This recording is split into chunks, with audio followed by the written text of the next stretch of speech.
Hello, welcome back to the channel and another edition of The English Couple. Hello Richard, you're looking dapper today. Well, I am trying to look dapper because I think we've decided that today's little chat will be about clothes. Yes. You're looking very beautiful and stylish, if Thank I you. may say so. One must try. Keep up with the old Vobesy there. That's it. Well, I don't know about keeping up with me. I've tried to keep up with you. So style, clothes and all of that. And it's interesting to consider whether couples ever think about it or don't. You were telling me about something called twinning. Yes. Which is a bit bizarre. I've seen it where I've seen two people. You explain, I'll pour some tea out. Well, it's usually when a pair of twins would be dressed the same. Right. Which always confused me, because why would you make twins look the same when they already look the same usually? What, you mean like identical twins? Yes, yes. And so you're then making them even more identical and Yeah. harder No for discerning people. factors. Yes. Well, to the the unknowing eye. Yes, to the outside eye. So, but yes, so when couples do it, I mean, I think it can be cute and it can be quite funny. So explain what that means. It means, well, you, for example, you'd wear the same colour shirt and trousers and it's almost like the couple's maybe. own brand, isn't it?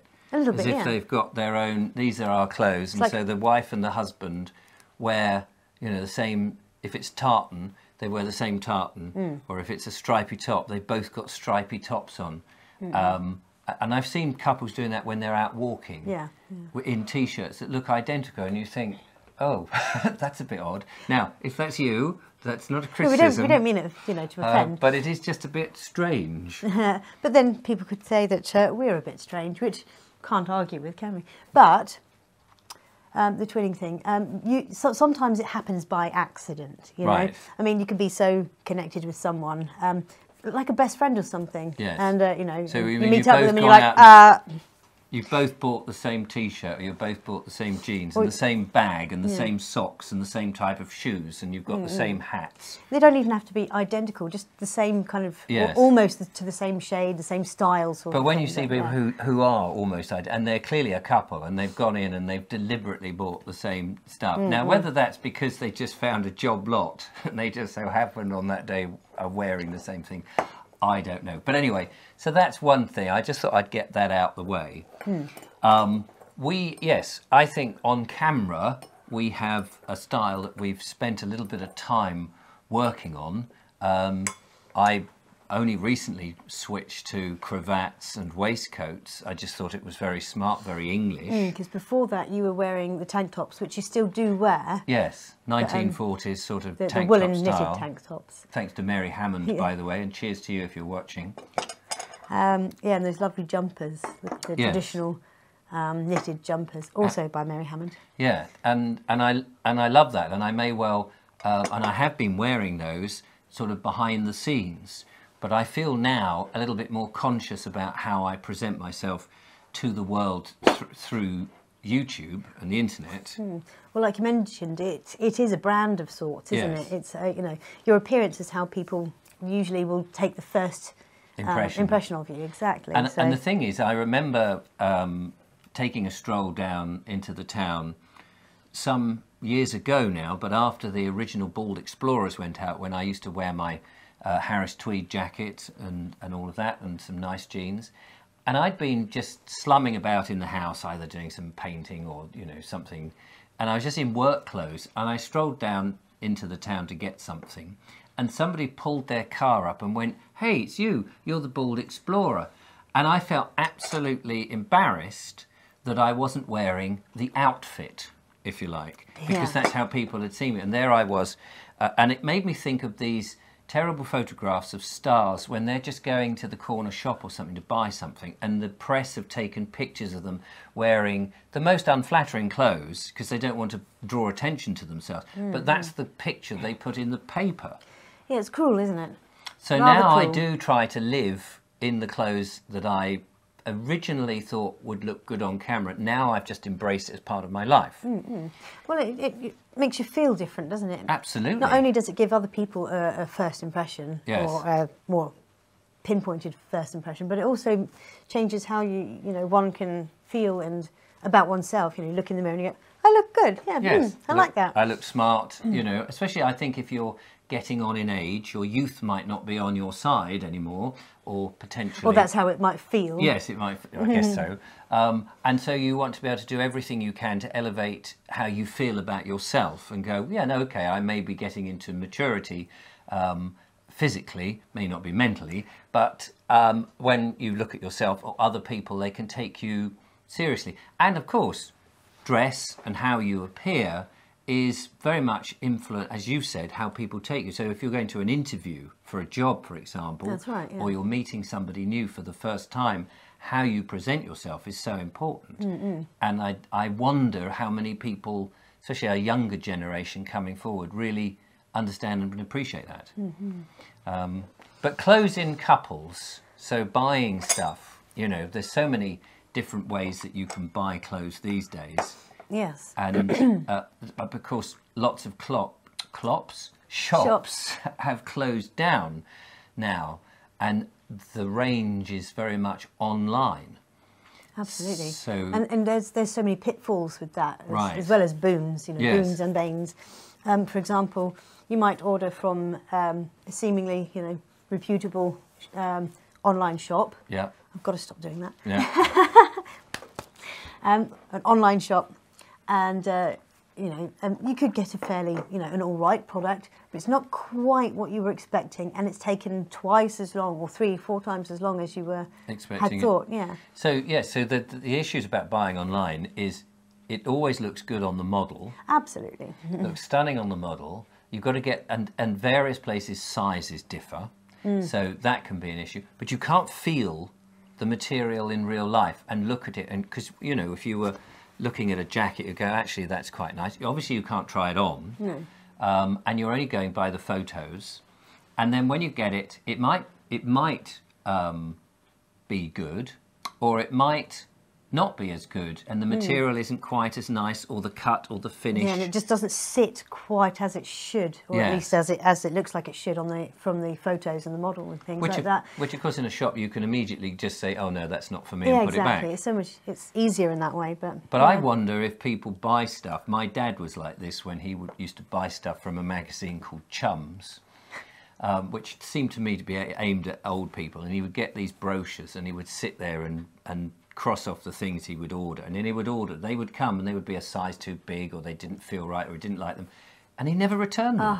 He never returned them. And of course, you know, you can return them, but it was the effort. And I think certain companies, not suggesting them particularly, but I think a lot of companies rely on the fact that people don't bother to return them, and it's a sort of little area of their profit line, because people just, you know, it's too much effort sometimes to go down to the post office, wrap up the parcel again, and return it. Of course, there are a lot of companies that have made that return process a lot easier, that the courier comes and picks it up. I mean, I'm talking 10 years ago or so, when my dad used to do that, and you had, you know, the ease of the courier, which I think has now become a modern day phenomenon because of so much online. Yeah, I mean, that's a big business in its own Yes. right, isn't it? And then the other thing that you said is very true. We bought a dress. Was the dress, was it, or was it the jumper? It was the white dress with the spotty. Yes. That's actually, we used in the title sequence Yes. of some of our videos, very English things. We bought it at the same time as the shoes and the cardigan. I think the cardigan came from a Different place. different yeah. one. The shoes came from the same company, wasn't it? Yeah, I can't remember. But can't anyway, remember either, but- we ordered it, and there was no delivery date. And then it That took, should have rung bells. Yes, and then it took months. We were just waiting, going, when is this dress going to arrive? We paid for it, and of course it was coming from China, which we didn't realise. Yeah, that should have raised alarm bells too. And that's one of the drawbacks, I think, that often if you don't know when it's going to arrive. I mean, I've bought stuff from the big, No, you're doing it. I'm doing it, the big commercial company that sounds like a river in the rainforest. And you think, because often you buy that stuff and it comes within the next day or the next 2 or 3 days, and suddenly you're waiting and you're going, well, where is my order? And it's only later then you realise, oh, it's coming from far away, or they didn't have it, or But- worse is the order is cancelled and you didn't even know. But often you can't find out where this stuff is coming from. Yes. you know, just by looking at it online, you'd have to dig deeper. I don't know, phone the company up and say, right, where are the products made, and Yes. you know how. You know, so you can find out how far they've got to travel, etc. And you know that it gives you a bit of an indicator of how long you might have to wait for its delivery. But it also gives you an indicator on whether you actually want to buy that, because you might want to be buying from close from home. Well, you know, I'm thinking of, you know, what's that, carbon footprint. Oh yes, and all of that. Yes, exactly. If it's got to so- go on a boat, I mean, I know they go in great big containers, so it's not like they're sending it on the post on that one item. If it's coming from the other side of the world. But still, you know, there are plenty of clothiers in England itself. Yes. You know, you might want to, but then again, they're more expensive, aren't they? Well, that's the thing. Is it being manufactured in sweatshops on the other side of the world, in which keeps the price really down and affordable, or are you going to a more local shop where it's being in this country, where our wages are higher? And you can be assured that the standards, hopefully, yeah, you know, all the way through its process are higher. Or Hopefully. the other option, and now I buy a lot from charity shops. That's the favourite, isn't it? That I is- love going into charity shops for that. Because very often people have bought nice items, they've worn it once or twice, and then they've either grown out of it, got bigger, got slimmer, no longer like the style, died, whatever it is. Well, some people actually, they like to keep up with the fashions, and they'll buy new, you know, a whole new set of stuff each season. But Right. then when that season ends, they'll, instead of putting it in a box like I might, Yeah. putting it in the, you know, In the away attic. for the next season it comes around, but they'll just charity shop it Yes. and then buy some new. And you get some amazing bargains. And Which of is course- great, you know, that they keep the cycle going. But, you Yes. know, I would love to do that, but I don't think I'd ever be able to afford to do that. What, buy new? Buy and save, new yeah. each But by season. going to a charity shop, you may get items of clothing that you can mix and match. That, because they're not currently available, most likely you won't see anybody else wearing the same item as Yeah, you. quite. And I know, you know, the fear of particularly women going to a party is seeing somebody in the same dress, because suddenly it's like, oh, you've been to the same shop, to the same sale, and bought the same item. That happened to me at my prom. Oh, did it? Oh, at your prom as well. The funny thing was, it was one of the it girls who really didn't like me. Oh, and you turned up in the same dress Yeah. as her. Mm-hmm. That was embarrassing. She looked good in it, but the look on her face said that she thought I looked better in it. Yes, well, I bet you did. Maybe or maybe not, but I thought she looked great, and I would have loved to have said, you know, hey, you look great, but she just gave me that scowl and turned around. Like, Yes. And it's not your fault. You didn't. No. It's not like in advance. oh, I you'd- know, she's going to be wearing that dress. Exactly. So now the other thing that I think is interesting when you're a couple, for example, is or as a parent as well, from a men's perspective, my mum would always buy my underpants and underclothing. Underwear.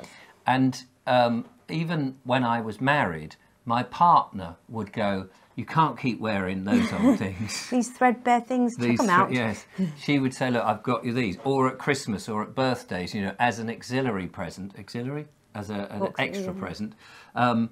You know, you'd get, oh, here's a set of pants from Marks and Sparks or a supermarket nearby, of which there are many, and you'd go, "Oh, thanks very much." Of course, living on my own, you have to buy everything, and you start to go, "Oh, what size am I again? Where am I at?" So that's quite interesting, but I don't know whether presumably women have always been into buying their own underwear because it's a much more personal thing, whereas I think for blokes it is personal, but it's less, you don't see it, you don't really feel it, you just shove on a shirt and away, and trousers, of course, and away you go. Yeah, well, I suppose women have, you know, for various reasons, have different needs for underwear, don't we? So we often have different underwear for different times of the month, if you could get my meaning. Right. Oh, So, okay. so yeah, I mean, that can be quite, but then again, like, for example, during labour or pregnancy and labour and everything, and the first few days of having baby, Yes. I had to send, I remember with my firstborn, I had to send my husband at the time off to go and fetch me some more underwear because I'd changed shape. Oh, yes, because you're having a baby. Yeah. So Yeah. that was a strange thing. I mean, most men hate going into the underwear section, don't they? What, Least of all for women's Yeah. underwear. No, I know. I don't know what it is. I mean, I'll happily go and buy my own underwear now, especially if you go to these self-service tills and no one has to. You're not handing, these are the pants I'd like to wear. If they're just bog standard Y fronts or something like that, or whatever they call them, I don't even know the names of them. Shorts or Y fronts, boxer shorts. Boxer shorts and all of this, whatever it is. I, as a younger man, was very embarrassed. I felt embarrassed and intimidating buying underwear because you were revealing to the middle-aged woman behind the counter at whatever the shop was, this is what I'm going to wear. And I felt I was being not judged particularly, just, well, I suppose in a way, it's like, oh, you wear those, do you? As if, oh, maybe I should. And sometimes you aspire to wearing, if you think you're a bit of a He-Man and what have you, and you want these sort of almost Speedo-like things, whatever they are, or the branded names that have a strap round, and you just can't help thinking, they think, well, you think a lot of yourself, don't you? And I never would buy that. I would just buy the basic, most boring stuff so that nobody gave me a second glance, really. Story of my life, but until you came along. So I've still got old baggy nasty stuff that nobody ever sees, but it's comfortable. I actually, going back to the threadbare undies thing, I actually remember an incident with my nan and granddad in Portsmouth. One summer when I was staying with them, Nan was just starting the laundry, which she used an old black bucket and a stick, which I later discovered, when we went to the Rural Life Museum, I later discovered then that it had been A plunger thing. Yeah, that's right. There would have been a big metal thing that would have gone on. But she'd obviously broken and lost that years ago, and she was just continue using the stick. But that stick, I remember her sorting out the laundry, and then she picked up this pair of pants with the stick and said, what's left of this to wear? There's nothing left to wear. And she launched it across the kitchen. Was it? It was my granddad's. Oh, your granddad. It was my granddad's, and she launched it across the kitchen off the stick and hit him on his head. It was one of those moments. It was a brief moment in time, but you just reminded me of it when you were talking about it. Oh, brilliant. So, that was funny. Anyway, so underwear Sorry, is... Nan and Grandad. Underwear is a thing. Shirts I get from charity shops now for about £4 or £5, £6, something like that. And there's some lovely shirts. Occasionally, and I mean the waistcoats, I don't see those in a charity shop, sadly. And if I do, they're usually quite large. Yeah. But because I'm quite small, I'm buying smaller waistcoats because I've lost weight, obviously. And so I do have to source those, usually new. Or we're trying to find more vintage. Sorry, do you want some milk? Yes, please. Would you like some more? Yes, I'll have another little top up. Yes, vintage shops and those sort of specialist things. We need to find some more of those. And some more big charity shops, don't we? We did speak about, what was that thing that we spoke about where people dress up as characters? Cosplay. Cosplay, where people do wear different items of clothing, which some people, of course, will have a wardrobe for special occasions. Now, I was going to wear that velvet jacket. I suddenly realised I'm not. I had the velvet jacket. Why did you take it off? I took it off because I was just a bit warm in setting up you the were lights. waiting. Yeah, and then I was going to wear it for this to sort of look smart and everything. Right, stop. Let's do it all over again. Start again. So some people, you have a set of clothes for ordinary day every, and then you have another set or a specialist items of clothing, like clothes for weddings, funerals, parties, special events, don't you? And if you don't go to many of those, you, as you mentioned before, your shape can change, and you put on a jacket and you go, I'll wear this. Oh no, it doesn't fit. It doesn't fit, or the partner doesn't like it. And that's something that we haven't touched on, is who dresses who, not physically, but it says, no, I don't like those clothes anymore. I want you to wear these clothes, or you should smarten yourself up. Is that a conversation that you have with your partner, or you just let them get on with it? I mean, it's a funny thing, isn't it? But usually that's the thing that will either make or break a relationship right at the beginning. You know, if one partner doesn't like how the other dresses, don't like the cutty and jib makes, they're just not going to enter into the relationship, are they? No. So. That's true. But I don't know. But sometimes I suppose the chemistry could be good enough that will But Yes, and but then you've it's got to try and change that person in some, in a way. But you do. I've experienced it myself, and sometimes you're ready to go out somewhere, and someone's fussing with you and going, "Oh, this isn't right. Your turn-ups are right." And excuse me, you poisoned that, didn't you? And fish bones. you think fish bones, lovely, and you think, why are you fussing? But sometimes that fussing teaches you something, that you're not looking as sharp as you could look, and blokes, I think, are less inclined unless they're very aware of how they dress. Especially when they're preteens or teenagers. And yes, and fortunately, my kids now have grown up. You've got more of that coming. I've got that. The trousers where they're almost down to the knees with the bum hanging out. Oh, good gosh! I would never let him back in the house if he did that. I mean, Well, there are some styles or some modes of dress. I've never understood the cut jeans. I've never understood. And as somebody cut jeans, I know. Oh, why? Please don't buy jeans that are slashed. It's just ridiculous. It's the most pointless thing, isn't it? Well, I don't think any of our lovely somebody, I think a psychologist said that what this is, the trendy people in the West are wearing these things, not realising that actually on the other side of the world, very, very poor people are wearing similar items, but their cut jeans or worn jeans, the holes and things, are because they are poor. And the irony is you've got rich kids in the West to have these good jeans butchered so that they don't realise that they're actually simulating what it is to be poor, which is I thought that was a fascinating observation. I hadn't thought of that. The only time I'll wear ripped jeans is when I've earned those rips in those jeans, because I've been on my knees playing with the kids or... Well, how many times, here's the thing, how many times have you been somewhere or done something, you've bought something fairly new and you snag it? Oh, that's and it's like, I've only just bought this thing, and I know you did that. Especially when it's an item that you really like. Your mother gave you one, didn't she, or bought you a lovely dress? That's right. And within a month, unfortunately, it was I'd snagged some of the and detail on it. We don't have those skills. Most people don't suddenly have those skills to be able to sew up or darn their socks or mend. Buttons come up. I've got numerous shirts where the second button has come off. And I could do it, but I don't know where the button is, for one thing. And I do have a needle and thread, because people have seen me make the curtains and things. And so I could put them on. But I think, do you know what? It is a second-hand tatty old shirt now anyway. I may as well use it as a rag and buy, for £4, another shirt from a charity shop. And so, I think sometimes you don't, but it's if it's a favourite jacket that wears out or a piece of item of clothing that you just don't want to part with. How about that? Yeah. Do you have those? Yes. Well, and I am fading, a bit of a hoarder. Yes. And they start clothes fading. are one of those things that I have hoarded. I've got to finish working through them and sell some, actually. And what about clothes that you'll never use again? Do you keep on hold of those? Sometimes, yes.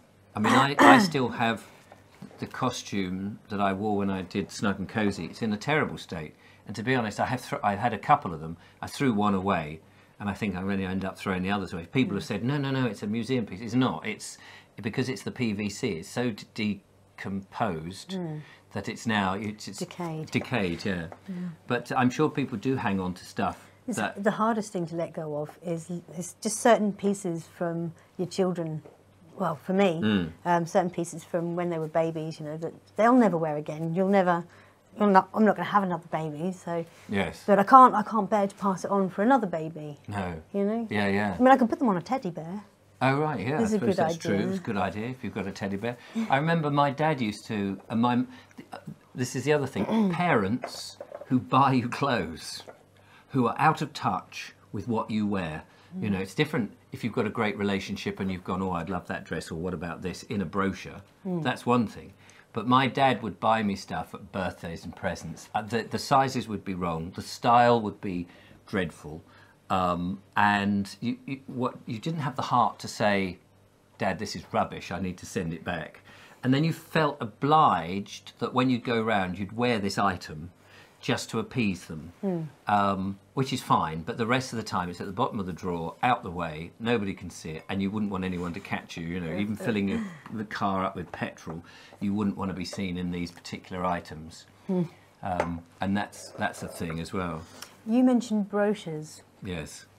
Now, there's a couple of different brands that I do like, but there's one specific one that, as the years have gone on, I've liked them more and more, and I finally bought an item because I've had second-hand items from them, Right. In the past from charity shops or passed on from friends to me. But so I've seen this lovely tunic top. You've all seen it. I've worn it on camera. It's the green, there's kind of greeny bits to it, and purples and blackish. But I love it. It's beautiful. And I bought that one item, and now I get little brochures coming through all the time. Every 3 They 4 hound weeks. you, don't they? I mean, it's like when you give money to charity. Suddenly, they've got your address, and they just like blitz you. Oh, we'll get more money out of you. Here's another one. Yeah, I mean, it's not the worst hounding ever, but it's such a tease, isn't it? Because you're looking through. You're looking at going, oh, I could. Well, that's why they send it, isn't it? Each brochure that arrives, I'm like, oh my God, now I need thousands just to Yes. purchase these beautiful clothes that I really like. And you don't have the space. No, I don't have the space. The funny thing is, if I thoroughly sort out my backlog of clothes, Yes. You could have. I the could space. probably afford, at least a couple of items. Yeah, so that's the thing, isn't it? It's almost as if you could go through and say, sell 10 items on Marketplace or somewhere online Buy yourself a brand new piece. and buy yourself a new piece. That's clearly or 5 charity pieces. Yes, and it's an incentive, isn't it, Yeah. to do it, I suppose. So we're coming to the end now, but what do you do with clothes? Do you have any of those issues that we've explored in this little conversation? Do tell us in the comments. Be interested to know. And are there things that we've missed out? Loads.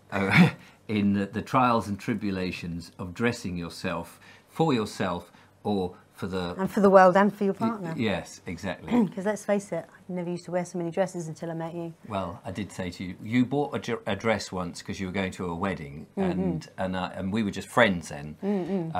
And I said to you, do you know what? You should wear dresses more often because you look stunning in that dress. And prior to that, because I just knew you as a mum, you were mumsy. And Yeah, that difference. actually, do you remember there'd been a comment on one of the videos as well? You need to not be so mumsy. And I was like, well, I am a mum. Yes. What am I I know, but it was nice to see you elevated from being a mum, which of course you are, and to dressing and feeling good and being more feminine. But anyway, let us know what you think. Answers on a postcard, and put them in the comments below. Or on a £50 note. Yeah, that would be nice. Thanks for watching. From Julia and I. Bye for now.